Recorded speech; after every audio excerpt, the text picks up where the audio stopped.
선생님한테도 소중한 경험이 또 될 수 있을 거라고 저는 생각합니다. 네, 맞아요. 자기 이야기를 기록할 일이 많이 없잖아요. 거기에 저는 핑계를 잡는 거예요. 거기 그 벽에 좀 붙어줘요. 붙어요?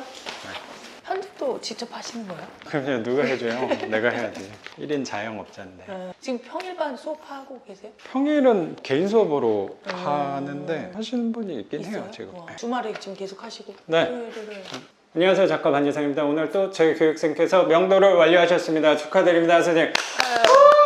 선생님의 첫 번째 경매로 낙찰받은 생애 최초의 반지하. 네, 맞나요? 반지하 맞습니다. 과감하게 겁도 없이 이렇게 낡은 곰팡이 투성인 집을 낙찰을 받으셨다고 생각이 좀 들어요. 수업 때에도 선생님 얘기하면서 들었던 생각인데 선생님도 서울 땅에 대한 열망이 굉장히 크시지 네. 않았나라는 생각이 좀 들었던 것 같아요. 선생님이 생각하고 계획한 대로 지금 착착 진행되고 있다라는 생각이 들었던 것 같아요, 선생님. 네. 선생님 우선 여기 네. 위치 좀 부탁드리겠습니다.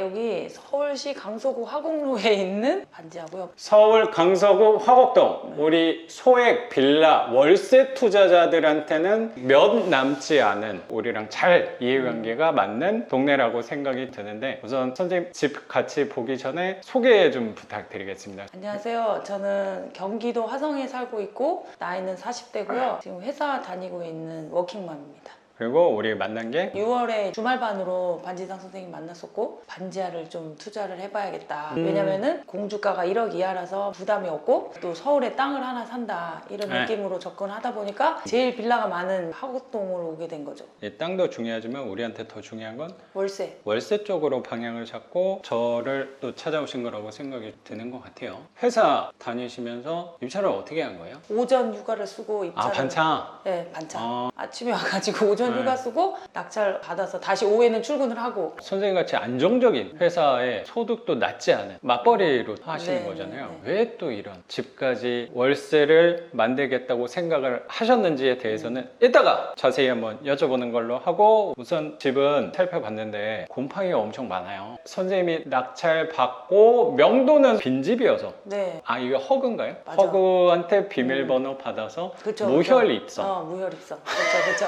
들어왔는데 낙찰받고 문을 열자마자 심란했다라는 생각이 들어요. 네. 이게 원래 계셨던 분은 집을 비운 지 얼마나 된지는 혹시 알아요? 23년 10월 이때부터 안 산 것 같아요. 그러면 공식적으로는 그때 계약이 끝나니까. 보통 계약 기간 끝나고 임차권이 들어가기 네. 때문에 그러면 한 대략. 빈지가 1년 반 정도? 1년 반 동안 비도 많이 왔을 거고 빈집이고 반지하다 보니까 습한 부분도 있어서 곰팡이가 좀 많이 퍼졌을 거라는 생각도 들어요. 그래도 어느 정도는 수리가 꽤 돼 있구나라는 생각이 들어요. 그래도 네. 전 채무자께서 수리를 해놨다고 생각이 드는데 네. 이런 등 같은 것도 다 바꿔놨고 네, LED로 바꿨어요. 그리고 네. 문짝 틀도 바꿨단 말이야. 문짝하고 틀까지 바꾸면은 진짜 싼 데서에도 40만 원, 50만 원 정도 하거든요. 문 그럼 하나 화장실 더. 문에 방이 3개니까 세 개. 4개 있단 네 개. 말이에요. 그러면 넉넉히 한 50만 원에 4개 하면은 최소 200 들었어요. 저것만. 그리고 몰딩이랑 필름도 붙인 것 좀 있고, 같으니까 네. 못해도 3, 400은 썼다. 저런 거예요. 그리고 싱크대도 돼 있어요. 네, 싱크대. 싱크대 같은 경우도 기역자로 꺾여 있는 것 같은 경우는 그냥 일반적인 데서 하면 2, 300은 해요. 이 저렴한 정도가? 데서 해도 벌써 한 600 정도 이상은 이 집은 센 집이에요. 화장실도. 그렇죠. 200은 화장실도 되죠. 정말 싼 데 찾아야지 200이요. 그렇죠. 그럼 거의 한 1000만 원 썼어요, 이 1000만 원 집에. 썼네. 이미 선생님 자꾸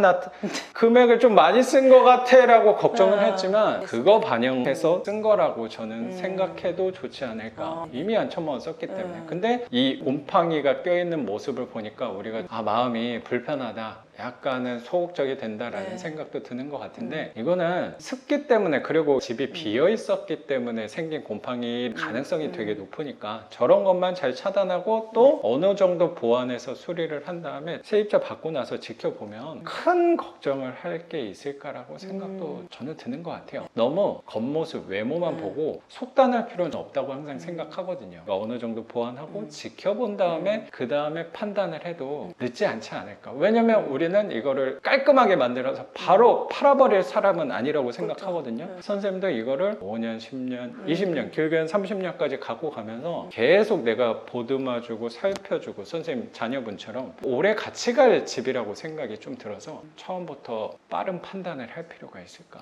이미 이 집은 어느 정도 돈을 많이 쓴 저는 괜찮은 집이라고 생각도 들어요. 구조도 좋고 평수도 괜찮으니까 네. 월세가 그쵸. 선생님 생각보다는 훨씬 높게 나갈 거니까 너무 걱정 안 네. 하셔도 될 거라고 네. 생각하고 주변에서 약간의 공격을 받고 있긴 하지만 이 집을 낙찰을 받은 거는 내 선택이 옳았구나 라고 생각할 네. 집이 이 화곡동 반지하라고 저는 생각을 갖고 있습니다, 선생님. 네. 저는 그분들의 말을 다 들으면서 지금까지 왔으면 지금의 제가 있었을까라고 그쵸. 생각이 좀 들어요. 제가 아마 이건 수업 시간에도 많이 말씀을 드렸을 건데 우리는 하다 보면은 내 생각이 잘못됐다고 얘기하는 적들을 많이 만날 거예요. 그거는 우리랑 투자 방향, 생각들이 많이 다른 사람들이 다른 시각으로 보는 부분들이기 때문에 선생님이 갖고 있는 생각대로 계속 투자하는 사람들은 이 시장에 그리고 내 주변은 더더욱 없죠. 그러니까 내 중심을 잘 잡는 게 도움이 되지 않을까라고 생각이 좀 들어요. 그래서 여기는 도배장판만 하면 되는데 그리고 청소만 하면 될 네. 거라고 생각하는데 여기 단지하다 보니까 그리고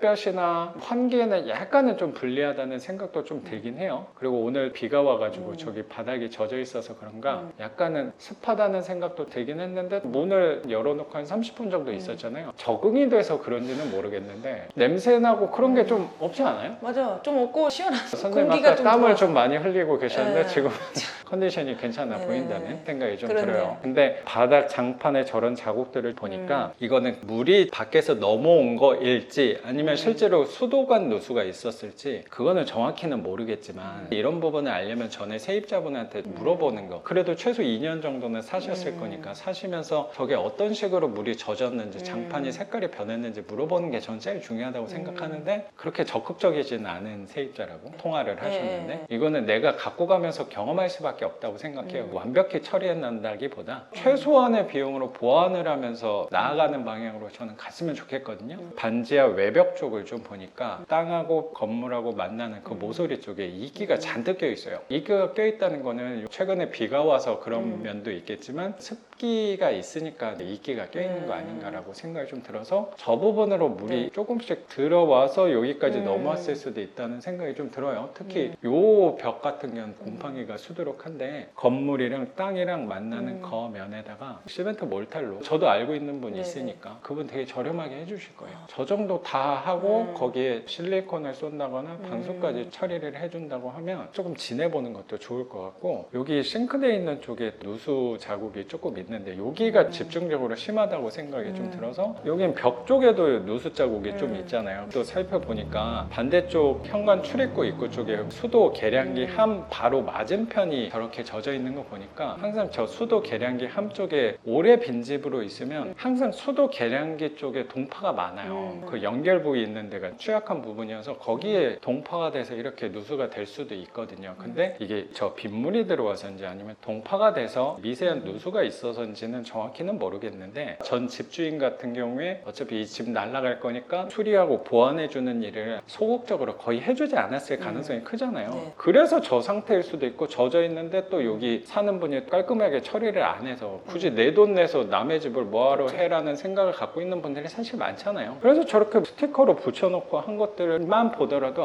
저기는 수도관 누수가 돼 있었고 수도관 누수는 계속 물이 차오를 거니까 안 고칠 수가 없단 말이에요. 고치고 나서 저기는 또 추가로 돈이 새로 도배를 한다거나 장판을 새로 하는 거는 과한 거잖아요. 세입자 입장에서는. 그래서 그냥 놔뒀더니 바닥도 떠 있고 저기 몰딩도 떠 있는 이유가 그때 이후에 보완을 안 해서 그런 거 아닐까라고 생각이 들어서 제 생각에는 수도 체크는 추후에 하고 그리고 지금 수도가 만약에 끊겼으면 지금 누수가 계속 진행되는지 여부를 우리가 알 수가 없을 수도 있는데 그 수도도 틀어져 있었던 거잖아요. 그러면 수도관 자체는 항상 만관으로 차 있는 건데 압력이 걸려 있을 거란 말이야. 그럼 거기가 누수가 있으면 지금도 젖어 있는 게 있어야 되는데 지금 젖어 있는 거는 없단 말이야. 그냥 자국만 있는 거지 젖어 있지는 않다는 게 우리한테는 굉장히 희망적인 그렇네요. 신호가 신호죠. 아닐까. 수도 누수 체크는 조금 보류해두고 해도 되지 않을까 생각이 들어요. 방 바닥도 좀 시커멓게 올라와 네네. 있는 게 혹시라도 누수가 그때 수도관이 혹시 터져가지고 장판 사이로 물이 이렇게 스며들었을 거잖아요. 그게 퍼져서 생겼을 수도 있고 아니면 저기 빗물이 스며들어서 여기까지 퍼졌을 수도 있는데 항상 저 문지방 있는 데가 네. 저렇게 되는 현상들이 우리 되게 많거든요. 그게 왜 그러냐면 이거 옛날 집이니까 문지방이 당연히 있었겠죠. 그럼 거기를 보통 문지방을 드러내고 거기 시멘트 몰탈로 채워요. 그리고 평탄화를 한 다음에 장판을 깔아서 요즘 뭐 아파트처럼 이렇게 문지방 없이 평평하게 시공을 하는 건데 저기가 생각을 해보면 항상 미세하게 홈이 들어가 있겠죠. 크랙 같은 게 분명히 있을 거야. 그럼 요 바닥면에서 제일 낮은 쪽으로 물이 항상 모일 거잖아요. 그럼 스물스물 모여든 면이 보통 문지방 밑에가 제일 낮아요. 바닥면에서는 그거를 시공을 팽팽하게 완벽하게 할 필요가 없거든. 왜냐면 어차피 장판으로 가려질 거니까 어느 정도 평탄한 작업만 하면 되는데 절로 물이 모인단 말이야. 그래서 문지방 쪽이 시커매지는 경우가 되게 많아요. 그래서 여기는 외벽 방수 쪽만 신경을 써보고 그거랑 장판할 때는 물이 넘어왔는데 그리고 장판도 전 채무자께서 새로 깨끗한 걸로 했는데 어쨌든 오염이 심하니까 얘가 그리고 다 막혀 있어요. 보면 장판을 시공할 때 잘 했다고 생각이 드는 게 장판하고 벽면하고 모서리 사이에 실리콘으로 실리콘 다 썼죠. 쌌잖아요. 그러면 숨을 못 쉬죠. 요 사이가 장판이 막혀 있으면 물이 절대 안 마른단 말이에요. 그래서 작업을 추가한다면 보통은 장판 걷어내고 바로 장판을 해야지 되는 건데 걷어내고 2, 3일 정도 말려보고 딱 말랐다 그 다음에 하는 걸로. 근데 혹시라도 길게 한 일주일 정도 지났는데도 그게 젖어 있고 잘 안 말랐어. 그러면 누수 체크를 불러서 해보는 것도 도움이 될 거라고 생각해요. 도배 사장님을 쓸 때 사람을 2번 써야 되니까 결국에 뭐 인건비인데 그분들이 품이 이틀이 날아가니까 조금 더 비용은 비싸다고 하더라도 그 정도에서 돈을 쓰는 게 낫지 않을까. 그러면 도배장판 사람 이틀을 쓴다고 하면은 제 생각에 200 사이면은 넉넉히 할 거라고 생각해요. 저 방수 어느 선까지 하느냐에 좀 다르겠지만 진짜 크게 잡아서 200이에요. 그럼 400 문고리 바꾼 거랑 띵동 도어락 바꾸는 거랑 다 포함해도 제 생각에 400 안짝으로 할 수 있을 거라고 생각하거든요. 거기에다가 보일러는 한 60만 원. 상태가 안 좋으니까 바꾸는 걸로. 저런 건 고민 없이 바꿔요. 제가 예전에는 저거 아까워가지고 일단 쓰다가 실제 분명히 안 된다고 연락 올 거거든요. 아니면 되다가 중간에 이번 겨울에 또 안 된다고 연락 올 가능성이 높단 말이야. 그러면 돈을 아끼려고 또 중고로 많이 알아봤었어요. 중고로 보통 하면 20만 원에서 30만 원 정도 하거든요. 부담이 없잖아요. 그 보일러를 또 쓰다가 1, 2년 정도 있으면 또 고장 나더라고. 그러면 또 출장비, 뭐 부품 값에 하면은 오히려 새 보일러 하는 거랑 차이가 없더라고. 그래서 요새는 중고 보일러로 저는 잘 안 하고 아예 새 보일러로 하도 한 60만 원대면 해줄 거예요.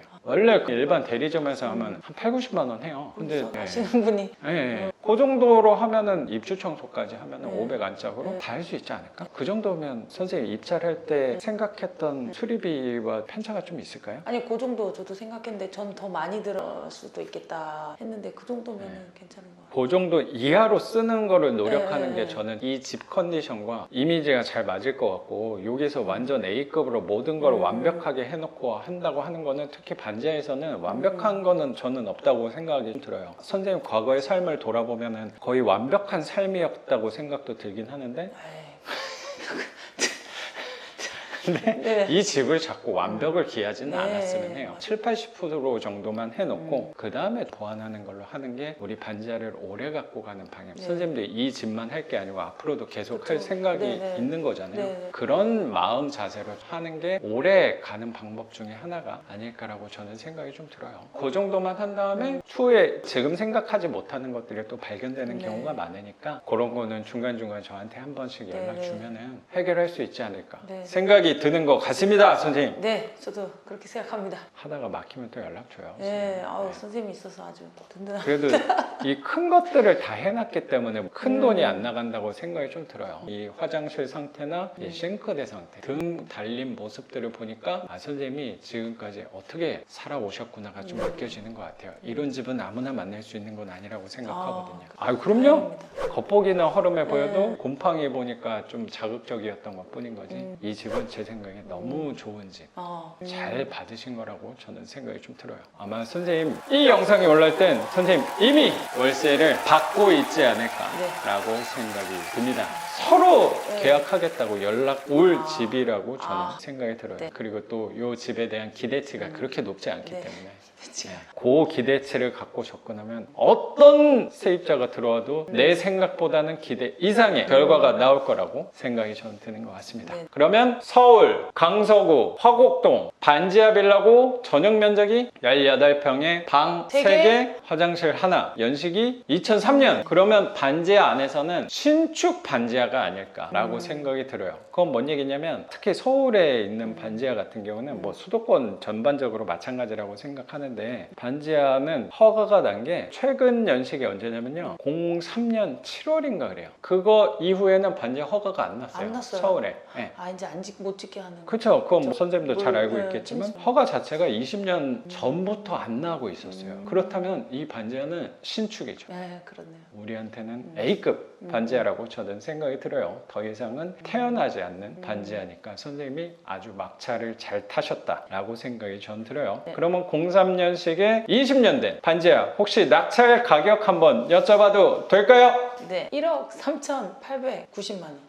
1억 3,890. 지금 표정이 약간 어둡다고 생각도 드는데 단독 낙찰돼가지고 최저가로 썼어야 되는데 그게 좀 아쉽습니다. 최저가는 얼마였어요? 1억 3,040만 원. 그러면 한 800 정도 네, 800 정도 더 제가 썼는데 왜 500을 더 쓰려고 그랬는데 네. 막판에 왠지 300을 더 써야 될 것 같은데 그래가지고 맞아요. 1억 3,800이면 네. 거의 1억 4천에 1억 4천. 준하는 가격이면 내 생각에 좀 비싸게 산 건 아닌가. 그리고 괜히 단독으로 했는데 최저가에서 한 800만 원 더 썼으니까 굉장히 속상하다라고 생각이 네. 좀 들 수도 있는데 항상 부동산은 선생님도 저보다 경험이 더 많아서 잘 아시겠지만 지금만 저는 보는 게 아니라고 생각하고 네. 아까 제가 서두에 말씀드린 것처럼 선생님은 입찰할 수 있는 시간에 제약이 분명히 네. 다른 사람이 도와주거나 하는 게 아니고 연차를 내고 반차를 내고 또 써야 되다 보니까 그리고 선생님은 또 중요하게 생각했던 것들이 내가 서울에 빌라는 하나 낙찰을 좀 받겠다라는 게 굉장히 컸다고 생각해요. 그 기준으로 한 거라면 요런 집은 생각보다 많지 않단 말이에요. 요 평수에 요 연식에 그리고 다시 말씀드리지만 이 서울의 반지하 중에는 신축급이란 네. 말이야. 그만큼 힘을 줘도 될 가치가 저는 있다고 생각하고 비싸고 싸냐는 여기에 나와 있는 시세 매매 가격으로 본다기보다 특히 반지하는 선생님도 부동산 이렇게 다녀보셔서 알겠지만 매매가 나와 있는 게 없다 보니까 이건 시세라는 게 존재가 하지 않는 물건이라고 생각하거든요. 그러면 이거는 내가 기준을 잡아야 된다고 싶어요. 그러면 월세 수익률로 기준을 잡는 거라고 생각했는데 선생님이 그 기준에서 1억 4천 정도 가격으로 갖고 오는 게 내 기준의 수익률이 맞다면 저는 잘 쓰신 거라고 생각해요. 왜냐면 그거 이상 무조건 나올 거니까. 네. 그리고 딱 월세 수익률만 볼 거라기보다 서울의 땅 지분이 네. 땅 지분이 몇 평이에요? 8.1인가 이 정도? 8평 정도의 땅을 한 1억 4천 정도에 갖고 온 거라면 네. 그리고 여기 바로 옆에 초등학교도 있고 네. 화곡동이라고 하면 다 언덕이란 말이에요. 네. 다 산자락에 맞아요. 걸려있는 네. 집들이 굉장히 많은데 네. 딱 여기 평지. 앞까지는 평지고 저 앞에 학교도 있고 시장도 큰 게 있고 그쵸. 그리고 그리고 조금 지금- 더 있으면은 지하철도 들어오고 네. 지하철은 걸어서 한 12분 걸리더라고요. 화곡역? 네. 화곡역도 있는데 이제 또 그거 들어오잖아요. 원정대선. 그것도 걸어갈 만하지 않을까라고 맞아요. 생각이 좀 들어요. 그래도 굉장히 희망적인 곳이구나. 너무나도 황금 같은 반지하를 좋은 가격에 저는 잘 받으셨다라고 네, 네. 생각을 노력을 하고 있습니다. 네. 노력을 해야겠네요. 그렇죠. 자꾸 선생님이 만나자마자 선생님 나 800 괜히 쓴 것 같아. 근데 그거는 항상 우리 앞으로 하면서 그 생각이 들 거예요. 그쵸. 이거는 결과를 까보아야지 알 수 있는 네. 부분인데 까보고 나니까 혹시라도 거기서 1, 200 차이로 졌다라고 하면은 내가 한 800만 원 더 쓸 거리라고 생각했을 건데 결과가 단독으로 오다 보니까 이건 단독으로 올 집은 아니었다고 생각하는데 단독으로 받으니까 괜히 바보 같은 짓을 했네 후회스럽다라고 생각을 할 수도 있다고 생각이 당연히 들어요. 근데 이 물건에서 선생님이 혹시라도 1번 물건 딱 낙찰받고 이제 앞으로 이걸 안 할 거야 라고 하면 실수한 부분이 맞았을 수도 있다고 생각해요. 근데 선생님이 이거를 하나만 받고 이제 난 요거 하나 월세 받고 평생 살아야지가 아니고 앞으로 계속 할 거라며 어쨌든 남편께서는 대출과 투자에 그렇게 긍정적인 쪽은 아니시긴 하지만 그래도 한 3개 정도는 더 해라. 3개 정도. 그 정도라면 좀 더 그리고 금액이 큰 거는 대출 받아도 되는데 그게 개수가 또 요 있잖아요. 정도는 그런 현금으로 내도 통장 잔고에 영향이 미치지 않을 거야. 우리 삶에 전혀 지장이 없을 것 같다라고 하면 상황에 맞게 하면 되지 않을까라고 생각이 좀 들어요. 그래서 선생님이 이거 하나로 멈출 거라면 어쩌면 좀 실수한 걸 수도 있는데 앞으로 계속 당분간 하실 거란 네. 말이에요. 그리고 세채 받고 월세를 직접 받는 거를 눈으로 볼 때랑 그거를 옆에서 남편께서 바라봤을 때 생각과 지금 곰팡이를 보고 바라보는 저는 월세 반지하에 대한 생각은 달라질 수밖에 없지 않나? 요 집을 우리가 처음 봤을 때 에이 이건 못생긴 집이야 라고 속단했던 것처럼 그 투자의 관점에 대해서도 월세를 다 받아보고 나서 생각해도 되지 않을까. 지금 모습을 보고 아 내가 여기를 800만 원 더 쓴 게 실수였네 바보 같은 행동이었네를 속단할 필요가 있을까? 그거는 추후에도 생각해봐도 되지 않을까. 이건 제가 자신 있게 말씀을 선생님한테 드릴 수 있는 거는 분명히 이거 갖고 갈 거잖아요. 그럼 5년 10년 뒤에는 너무나도 잘했구나. 그때 입찰가 쓰다가 500만 쓰려다가 300만 더 쓴 거는 잘했다! 잘했다! 잘했다. 라고 생각을 갖고 있습니다. 스님 여기는 1억 3,890만 원의 낙찰을 받은 거고 선생님은 유주택자 네. 혹시 대출을 받았어요? 대출은 이번에는 일단은 안 받았어요. 이번에는 일단 안 받았다. 네. 그 말은 현금으로 네. 투자금이 그 정도 있었던 거예요? 예. 그러면 아직도 넉넉히 남아있어요? 넉넉히는 아닌데 남편이 벌고 저도 벌잖아요. 그러면 1년 정도 저축하는 금액이 있잖아요. 다른 데 투자를 이제 안 했었으니까 그게 이제 좀 생기잖아요. 그래서 그걸 이제 은행에 넣어놨던 돈인 거죠. 은행에 여태까지 넣어놨던 거네. 그러면 선생님한테 중요했던 거는 저는 월세 현금 흐름의 장점은 핵심이라고 생각하는 부분이 대출이라고 생각이 되거든요. 근데 선생님한테 중요했던 건 내 돈을 최대한으로 효율성을 수익률을 높여야겠다라는 기준이라기보다 제가 느껴지는 거는 선생님이 넣었던 예금보다만 높으면 된다라는 네네. 생각이 드네요. 맞아요. 그러면 선방한 거다라고 생각이 좀 들어. 저기 옆에 부천 네 거기에 요런 집을 2천에 80에도 나갔어요. 반지하를? 네. 반지하를? 네. 무슨 일이지? 2주 만에 나갔어요. 이런 가을 때. 컨디션으로? 평소 딱 이거예요. 거기는 정방형이긴 해요. 근데 구조는 똑같은 거거든요.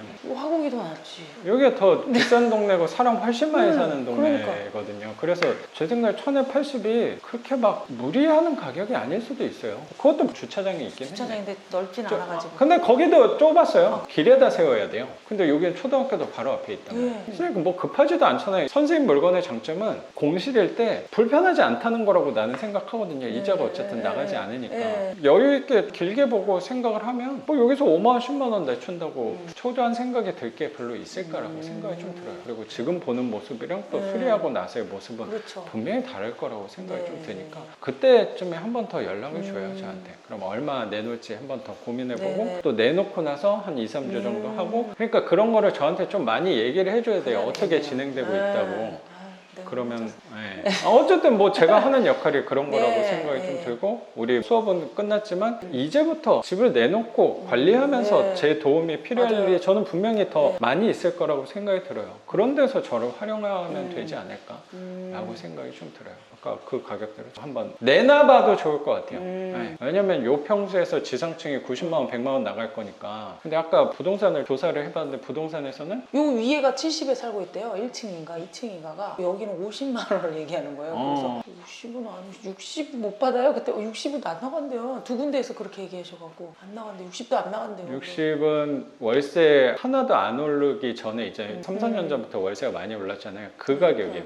그때는 1060 정도로 보고 했던 거였는데 그때는 부동산 경기도 조금 더 안 좋았고 금리도 훨씬 쌌을 때라면 그때는 60만 원의 수익률이 타산이 나와요. 근데 지금은 다르죠. 그러니까 그 얘기가 저도 부동산 다니면서 집 내놓고 뭐 시세 조사하고 이럴 때 잘 모르니까 부동산한테 의지할 수밖에 없잖아요. 그분들이 도와주셔야지 세입자를 구할 수 있으니까. 근데 지금까지 하면서 부동산 제가 뭐 무시하는 건 아니에요. 나도 내 집에 대한 하향 평가를 내가 스스로 할 필요는 아니라고 생각하거든요. 제가 그 부동산 분들의 얘기만 듣고 그 가격에 맞춰서 지금 집을 다 내놓고 지금까지 왔다고 하면 저는 아마 못 버텼을 거예요. 그리고 이 투자를 할 이유를 못 찾았을 것 같아요.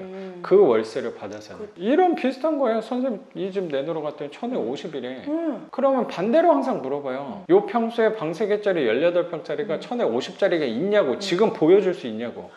제가 어떤 부동산인지 모르지만 자신 있게 얘기할 수 있어요. 없어요. 특히 화곡동은 더 없어요. 그리고 또 오래된 집의 특징은 집 컨디션마다 수리 상태마다 차이가 되게 크거든요. 요거는 드라이비트로 된 2000년식 빌라긴 한데 더 옛날 거 있잖아요. 빨간 벽돌 집 같은 경우는 그 편차가 훨씬 커요. 수리 여부에 그렇죠. 뭐 샤시가 돼 있는지 그리고 싱크대는 화장실 그거를 90년 초 날것의 모습으로 내놓는 사람도 있거든요. 그 받는 월세랑 올수리 대출이 돼서 1, 2천만 원 쓴 집의 월세랑 차원이 다르거든요. 근데 그 차이도 고려하지 않고 그렇지. 그냥 반지하니까 맞아. 너는 50이야 라고 하는 일을 저는 경험을 당연히 많이 했던 것 같아요. 그래서 그 안에서도 선생님도 분명히 상처와 아픔들이 좀 아이씨 내가 너무 바보같이 했나? 라는 생각이 자꾸 들긴 하는데 이거는 내 집에 대한 책임감이라고 생각해요. 그건 선생님이 소신껏 기준을 잡고 네. 버텨서 내놔봐야 돼요. 네. 그리고 그걸 느껴보고 나서 내리더라도 내리는 거지 처음부터 그분의 말을 듣고 나서 바로 낮은 월세로 내놓는다는 거는 선생님도 책임이 있는 게 아닐까라고 저는 생각이 좀 들고 그분들 말씀대로만 하지 말고 항상 의심을 좀 했으면 좋겠어요. 그게 저는 우리 투자자의 자세가 아닐까. 그러니까 믿지 않는다보다 항상 의심을 또 해봐도 되지 않을까. 네. 그분의 말을 믿는 게 아니고 시장을 믿는 게 아닌가 라고 생각이 좀 들어요. 저도 항상 이건 1050에도 안 나가 라고 얘기를 되게 많이 들었잖아요. 근데 1070, 80에 나갔어요. 다 크게. 그러면 나는 그런 사례들을 내 물건 안에서도 경험을 분명히 했을 거잖아요. 그렇죠. 근데 저는 수업도 하고 있으니까 그런 얘기를 선생님한테만 들을까? 그렇죠. 나는 그런 얘기를 교육생분들한테 너무나도 일상적으로 많이 들어요. 아, 부동산에서 어쩌면 상처 아닌 상처를 받았다는 얘기를 너무 많이 듣다 보니까 그게 저는 굉장히 일상적인 질문이 되는 것 같아. 그래서 우리 계산한 대로 소신껏 조금 더 배짱 불려서 내보내면 생각보다 잘 나갈 거라고 저는 생각이 들어요. 이 얘기는 내 얘기를 항상 믿어라라는 얘기 말고 시장을 보고 생각을 해야지. 내 얘기나 아니면 부동산 얘기나 듣고 아, 고지고대로 해야지. 그건 또 아니지 않을까? 그건 너무 무책임한 집주인의 모습이 아닐까라고 생각이 좀 들어요. 선생님 이거 굉장히 자신감을 가져도 되는 집이라고 생각해요. 네네. 흔치 않은 집이에요. 그럼 지금 가면서 있다가 부동산 지나갈 거잖아요. 물어봐요. 있냐고. 1050? 없어요. 저 집도 저도 화곡동에 많으니까 그 가격 받을 거면 저는 세입자 안 받고 말아요. 만약 내 집을 그럼. 아, 지금 근데 선생님 화곡도 그때 간 그 집 말고 반지하가 있으세요? 반지 있죠? 그래요? 저희 까치산역에서 한 10분 거리에 있어요. 1070에 나갔어요. 3년 전에. 반지하가? 네. 까치산역이랑 조금 가까운 여기도 여기보다 이렇게 가깝다. 죄송합니다. 아니에요. 그런 자세가 중요해요. 네, 그럼요. 제 선생님. 거 이제 좀 올라야지. 그럼요. 평수는 선에게 넓어요. 어. 발코니랑 뭐 확장된 면적이랑 그런 것 때문에 이게 더 넓어. 구조는 이게 훨씬 좋아요.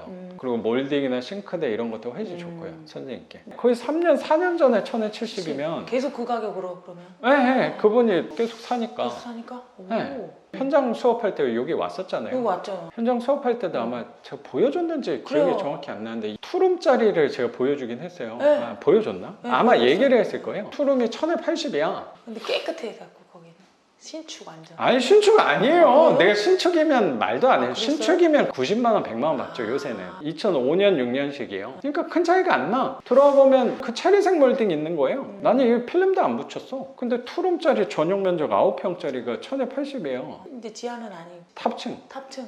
엘리베이터 없는 4층. 아, 그것도 별론데? 엘리베이터 없는 4층. 그렇죠. 반지 하나 엘리베이터 없는 탑층이나 견줄만 한다고 생각하거든요. 근데 평수는 요 정도 되는 거야. 거기서 방 2개 이렇게 붙어 있다고 생각하면 되거든요. 여기 그냥 거실 겸 주방에 방 2개 있는 거. 그게 1080인데? 작년 말 올해 초에 들어왔어요. 최근 데이터죠. 아, 최근 데이터는. 제 거 안에서. 그럼 여기가 1080을 못 받을까? 방이 3개인데? 그거랑 비교해서 저는 생각을 하는 거예요. 그때 1080에 내놨을 때 2, 3개월 동안 한 명 와서 그 사람이 계약한 게 아니었어요. 심지어. 많이 봤어요? 네, 일주일에 한 2-3분씩 왔어요. 그래요. 네, 희망이 희망적인- 보이죠. 나는 웰컴. 60만 받아도 아유 60만 받아도 좋다. 내가 남편한테 그랬거든요. 1060에서 65 받을 수 있어 이렇게 했는데 하필 또 같이 부동산에 가봤네. 남편이 이제 가자 그래가지고 가봤는데 1060이요? 거기 반지하 누가 사? 1050이라고 얘기해서 이제 남편이 그때부터 이제 그 되면 너무 좋죠. 좀 희망적이네요, 선생님. 그럼요. 너무 좋네요. 근데 나가봐야 알겠지만. 대출 물어보다가 얘기가 그러게, 좀 너무 빠지긴 많이 했는데 선생님 기준에서는 대출 안 받아도 나는 4%만 넘게 받으면 그렇죠. 굳이 내가 은행에 넣는 것보다는 여기다 돈을 넣어놓는 게 은행 개념이라고 생각을 한다면 4% 주는 은행이랑 대출 없이 만약에 한 70만 원 무조건 받을 수 있을 거거든요. 그러면 대출 없이 왜 부동산은 핵심이 대출인데 왜 대출을 안 받고 하는 거야? 라는 생각이 들 수도 있지만 내 기준에는 어쩌면 현명한 결정이었구나. 라고 생각할 집이 이 화곡동의 이 곰팡이 투성인 반지하라고 네. 저는 생각을 갖고 있습니다. 선생님. 예. 너무 주변 말에 휘둘리지 말고 선생님 소신껏 가시는 게 이 투자자의 자세가 아닐까. 근데 선생님 기준에서는 대출을 나는 안 받아도 괜찮다라고 했지만 대출이 안 나와서 안 받은 게 아니고 그쵸. 그럼 대출은 문자는 좀 왔을 거잖아요. 문자 오고 낙찰 받고 나서 쪽지로 막 써서 주시더라고요. 네, 그래서- 바로 뭐 1억 1천 몇백 대출 된다고. 그래서 거의 1억 1천 정도는 대출 받을 네, 수 그 있었던 이상이었어요. 건데 아니 뭐 1억 1천 정도 대출 굳이 뭐하러 받아? 나 한 1년 같이 모으면 1억은 금방 모으는데 이런 그런 얘기는 안 한다는 거죠?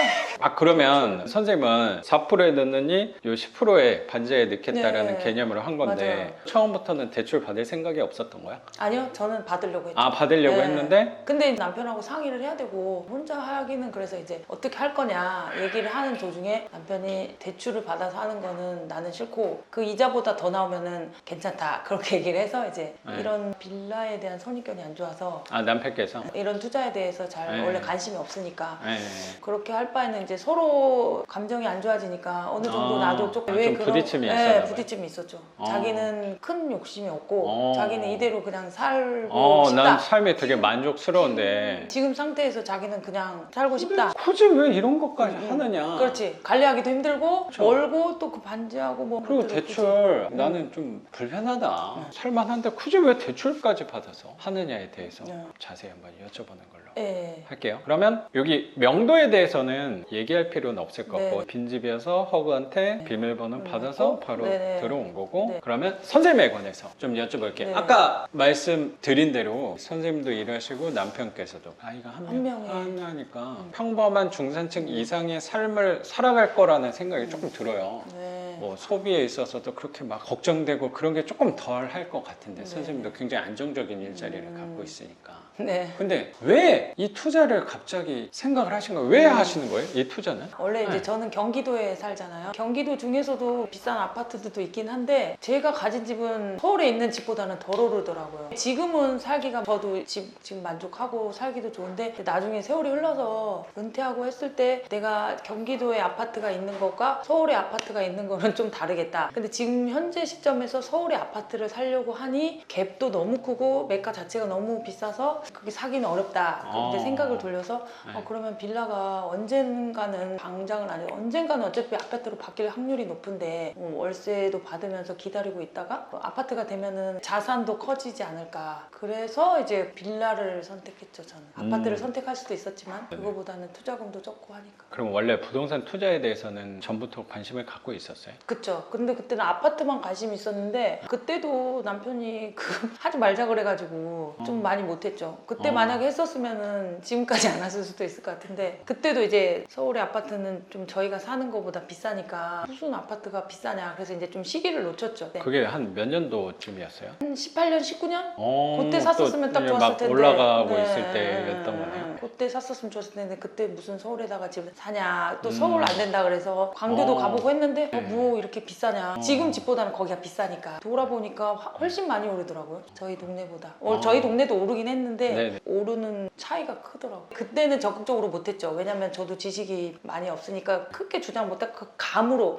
했었을 때는 설득을 못 시켜서 세월이 지나고 나니까 하는 사이에 더 많이 커진 거고. 그러면 남편께서도 약간 선생님한테 목소리를 내는 게 약간 밀렸다는 생각도 드네요. 18년도 그쵸. 때쯤에 선생님 말 듣고 했으면 마음이 조금 더 여유가 생겼을 건데 괜히 또 부인 얘기 안 들었다가 근데 지금 또 한다고 하니까 하지 말라라고는 이 입지가 많이 좁아지시지 않았을까라는 생각이 맞아요. 좀 들긴 그쵸, 하네요. 그쵸. 부동산에 대한 촉이 좀 있다는 생각이 드네요.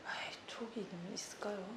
그럼요. 그래. 거기서도 그냥 가만히 있으신 분들이 더 많다고 생각이 저는 드는데 요 시기를 내가 놓치면 안 되겠다라는 느낌이 왔다고 생각이 좀 들거든요. 저는 항상 부동산은 느낌이 훨씬 더 중요하다고 생각해요. 어쩌면 그런 느낌으로 이 집도 낙찰받은 게 아닌가라는 생각이 드니까 제가 마음이 조금 더 편안해지는 것 같아요. 선생님처럼 느낌과 촉이 좋은 사람이 화곡동에다가 대지 지분을 취득을 했다는 것 자체가 저도 화곡동에 가장 많은 집을 갖고 있기 네. 때문에 갖고 있는 집 중에서 네. 선생님 같은 분이 네. 진입을 해주시니까 네. 그래서 저도 마음이 네. 좀 편안해지는 그래요? 것도 있는 것 같습니다. 이제 같은 한 배를 같은 탄 한 배 거라고 화곡동으로. 선생님의 위치는 훨씬 좋을 거라고 생각도 드는데 선생님도 잘 아시겠지만 이 화곡동 쪽은 잠재적인 모아타운 계획이 네. 다 있으니까 그게 언제 될지까지는 몰라도 옆쪽에가 아마 제일 진행 상황이 빠른 걸로 알고 있거든요. 제가 여기가 알기로는. 근데 본동 주민센터 일대거든요. 원래 여기가 도심 공공 재개발 후보지였어요. 밑에는 다 됐고 네. 여기는 공공 재개발이 안 돼서 얘가 이제 모아타운으로 선회를 했는데 네. 여기가 단독주택이 없고 빌라가 많아서 동의율이 높아요. 그래서 제가 또 선택한 게 좀 빨라요. 지금 아예 선정은 안 됐지만 그래서 약간 힘을 줬다는 그래서 생각이 그런 거예요. 동의율이 높아요. 여기 높아서. 본동 여기 주민센터 일대. 다른 데는 주택이 있어서 거기 단독주택 이제 어르신들은 반대를 많이 해서 네. 조금 늦어지고 그렇게 있는데 조사를 많이 하셨군요. 조사를 나름대로 했죠. 그냥 어. 인터넷으로 조사를 하긴 했는데 그래서 여기를 조금 힘을 준 게 사실 그것도 있거든요. 그래서 이제 그러면 선생님 관점이 월세라는 부분도 중요한데 지금은 두 분이 경제 활동을 하고 있으니까 월세에 네. 대해서 비중이 높다기보다 과거 6, 7년 전에 부동산이 오를 때 살려고 했는데 사지 못한 거 개발에 대한 가격이 오르는 거에 대한 지금 갖고 있는 돈으로 접근하기 상대적으로 수월할 수 있는 물건이 이 집이었다고 생각이 드네요. 맞아요. 네. 제가 여기 힘을 준 게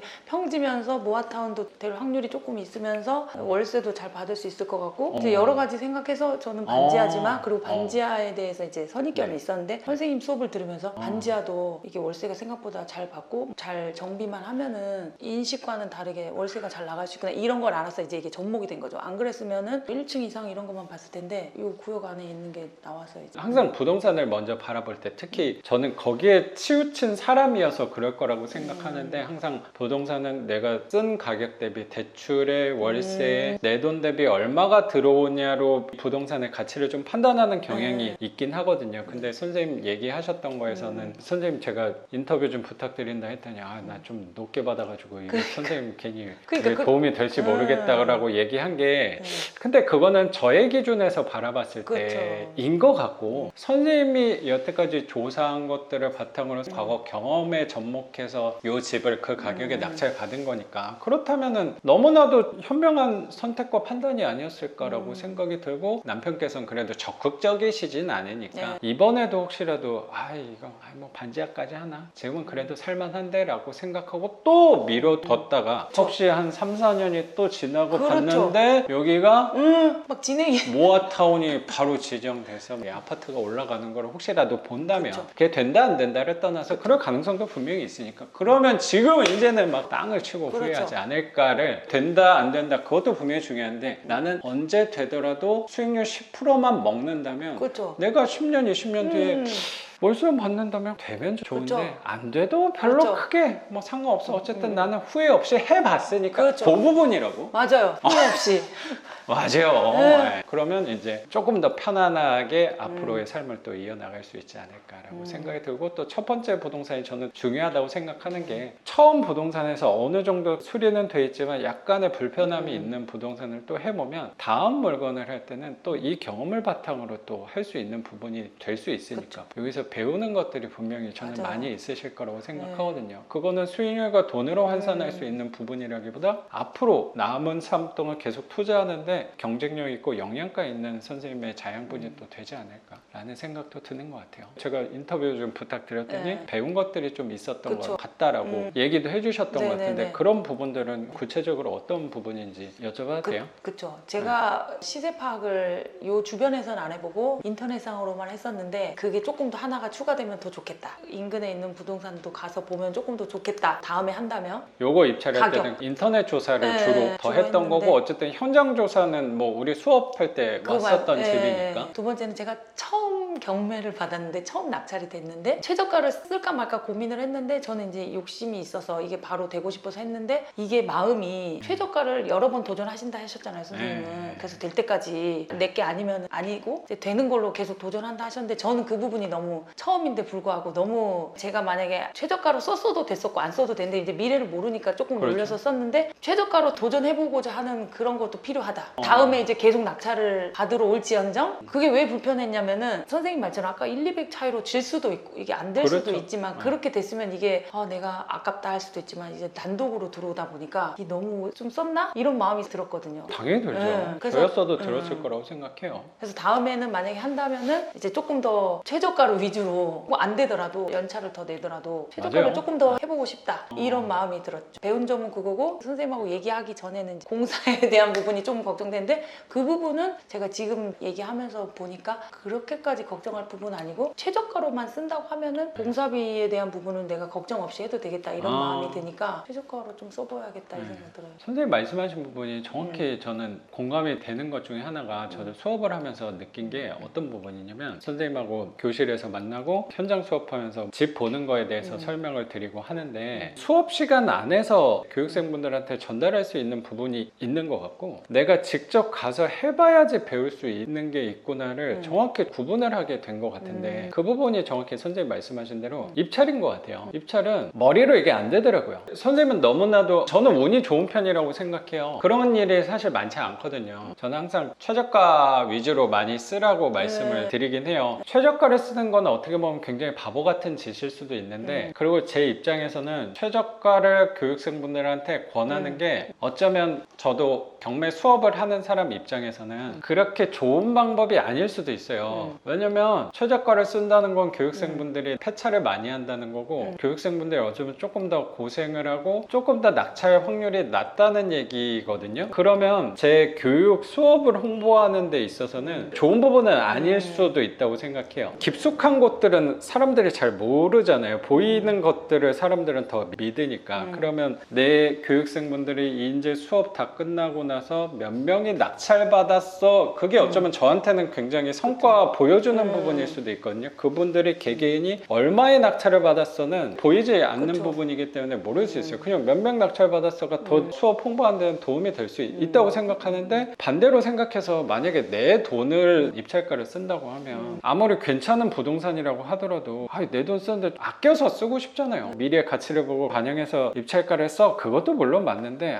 나는 어쨌든 좀 싸게 사고 싶은 게 경매 첫 번째라고 생각하는데 특히 반지하는 사람들이 많이 안 볼 것 같으니까 내가 가면 왠지 단독으로 낙찰받고 아무도 안 들어오고 그럴 것 같은 생각으로 처음에는 싸게 써요. 근데 그 부분을 교실에서 제가 못 드린다는 부분이 정확히 그 부분인 것 같아요. 내가 최저가를 썼는데 입찰자 20명 앞으로 나오세요를 입찰장에서 들어봐야 돼요. 그게 되게 바보 같은 짓이구나를 느껴보는 게 저는 되게 중요하다고 생각하거든요. 나 혼자 낙찰되면 어떡할까를 고민했는데 이게 호락호락하지 않구나를 느끼면은 입찰가를 어느 정도 반영을 하면서 가격대가 조정이 된다고 생각하는데 선생님은 너무나도 운이 좋은 케이스라고 저는 생각이 드는 게 처음 갔을 때 단독으로 많은 케이스는 아니라고 생각해요. 그래도 선생님이 일반적인 분위기였다면 아슬아슬하게 되거나 아니면 폐차를 했을 수도 있는 가격대라고 생각이 들어요. 근데 선생님은 수익률 떠나서 화곡동 특히 이 지역의 가능성을 높게 보고 지금 내가 예금하고 있는 금리보다만 첫 번째로는 높게 받으면 내 기준 안에서는 성공한 투자다. 우리 투자의 장점이 이거 하고 끝내는 게 아니고 계속 이어서 그렇죠. 할 거니까 이제 다음 물건에서는 혹시라도 대출을 받던 안 받던 얘보다는 수익률이 좋은 거를 하려고 노력하게 될 거예요. 가격 면에서도 보수적으로 접근을 할 수 있게 되지 않을까라고 저는 생각이 좀 드는 것 같아요. 보통 선생님의 수업이 대출을 끼고 하고 이제 대출 이자를 제외한 월세 수입에서 남은 그 차액으로 이제 수익률을 보면 20%막 30%까지도 되잖아요. 그래서 그렇게 봤을 때는 제 거는 이제 그게 수익률이 모자라지 않을까 그런 것 때문에. 근데 그거는 저의 관점에서 수익률을 높이려고 했던 거는 선생님도 잘 아시겠지만 제가 처음 투자했을 때는 회사 월급도 안 나오고 모아놓은 돈도 없고 마이너스 통장 2,500으로 시작을 하다 보니까 그 2,500만 원으로는 대출 안 받고는 당연히 살 수 있는 집도 12년 전에도 당연히 없었을 거라고 생각이 들어서 나한테 중요했던 거는 수익률을 극대화시키는 거라고 생각해서 그 관점으로 지금까지 오는 것 같아요. 근데 그거는 저의 관점이었던 거지 선생님도 똑같이 나처럼 대출을 쓴 가격의 80% 이상을 받고 가는 거는 선생님에 맞는 방법이 아니지 않을까라고 생각도 들고 하면서 점점 균형과 중도를 찾는 거, 중간점을 찾는 거라고 생각하거든요. 여기에서 배울 배우는 것 같고 다음 거에서는 혹시라도 대출을 80% 이상 꼭 받아야지라는 개념 말고 한 절반이라도 한 30%라도 대출이 껴들어오면 수익률이 점프를 꽤 할 거거든요. 이 집에서도 대출을 한 3천만 원만 끼면은 수익률이 훨씬 좋아질 거거든요. 3천만 원도 큰 돈일 수도 있는데 3천만 원 이자 하면은 10만 원도 안 나갈 건데 그것 때문에 내가 혹시 공실일 때 잠이 안 오거나 그럴 가능성은 적은 것 같고 남편께서 야 우리가 뭐 대출이야 라고 좀 부정적인 생각을 갖고 있는다고 하더라도 이 집에 혹시 3천 정도 대출이 껴있는 거는 남편분하고 그렇게 부딪힘이 지나치면서 갈 부분이 아닐 것 같고 뭐 하다가 아니 너무 걱정되면 갚으면 돼. 뭐 3억이면 바로 갚으면 돼가 안 되는데 그쵸. 3천이면 바로 갚으면 돼가 될 수 있잖아요. 뭐 그런 비율을 점점 균형을 맞춰가면 되지 않을까. 그러면 그게 결국에 선생님만의 반지하가 또 되지 않을까라고 저는 생각이 드는 것 같아요. 너무 고지곳대로 나는 목에 칼이 들어와도 대출을 안 받을 거야 라는 것도 뭐 맞을 수도 있는데 조금 더 유연하게 네. 선생님 생각하고 남편분의 생각하고 중간점으로 좀 맞춰 나간다면 1억 중반대 집을 갖고 가는데 3, 4천만 원 대출 받는 거라면 그렇게 또 과한 부분일까? 그렇게 위험하고 위태로운 부분일까? 또 생각도 드는 것 같아요.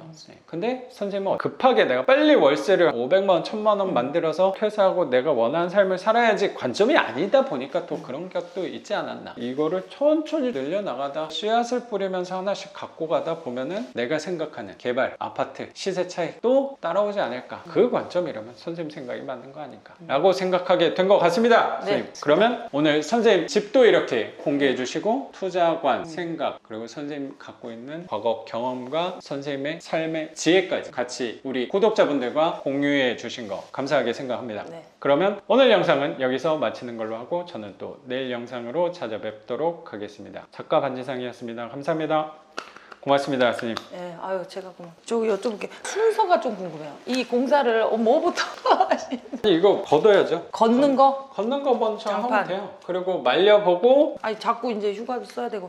확인하러 휴가랑 뭔 상관이야. 퇴근하고 오거나 아니면 아, 그래도 되겠네. 주말에 와서 바닥 젖었나 그거 보고. 그것만 보면 되는 건데? 그러면은 여기 도배장판 하시는 분도 선생님한테 좀 네, 할 수 있어요? 네, 그럼요. 제가 카톡 보낼게요. 예, 예. 그거랑